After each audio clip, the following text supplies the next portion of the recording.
Praise the Lord. ஆண்டவரும் அருமை இரட்சகருமாகிய இயேசு கிறிஸ்துவின் இனிய நாமத்தினாலே உங்களை யாவரையும் நாங்கள் வாழ்த்தி ஆசீர்வதிக்கிறோம். கர்த்தர் தாமே உங்களை ஆசீர்வதிப்பாராக.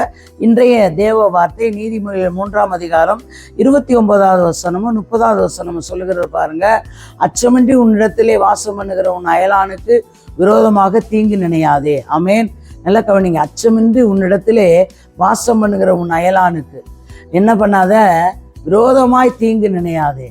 அப்போ உன்னிடத்துல வாசம் பண்ணுகிற அந்த அயலானை பார்த்து நீ அவனுக்கு விரோதமாய் ஒன்றும் தீங்கு நினைச்சிடாத, தீங்கு நினைக்காதே என்று வேதம் சொல்கிறது. ஒருவன் உனக்கு தீங்கு செய்யாதிருக்க காரணமின்றி அவனோட வழக்காடாதே. அல்லேலூயா.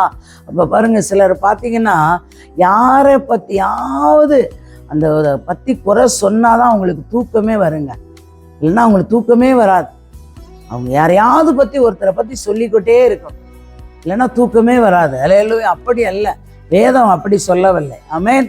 ஏன்னா தன் பாவங்களை மறைக்கிறவன் வாழ்வடைய மாட்டான், அவைகளை விட்டு விட்டு அறிக்கை செய்கிறவன் தான் இரக்கம் பெறுவான் என்று வேதம் சொல்லுகிறது. அப்ப நம்ம மற்றவர்களை குற்றப்படுத்துவதற்கு நாம் யார்?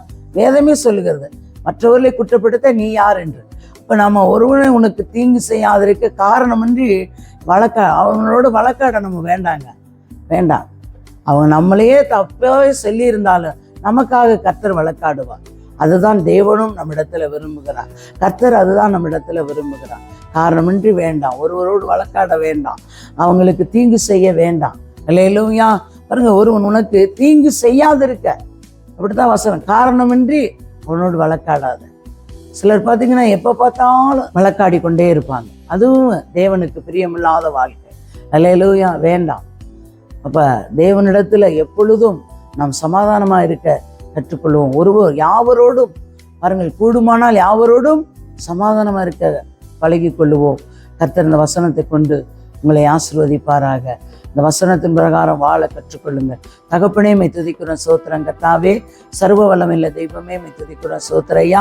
நேற்றும் இன்று மாறாத எங்கள் நல்ல தகப்பனோட பரிசுத்த கரத்தில் ஒரு விஷயம் எங்களை தாழ்த்தி உங்களுடைய பொறுப்பாக தருகிறோம். இந்த வார்த்தையை கேட்கிற பார்க்குற ஒவ்வொருவரையும் கர்த்தர் ஆசீர்வதித்து பெரியவர் பெரிய காரியங்கள் செய்யுங்க. இயேசுவின் நாமத்தில் வேண்டிக் கொள்கிறோம் எங்கள் ஜீவனுள்ள நல்ல பிதாவே.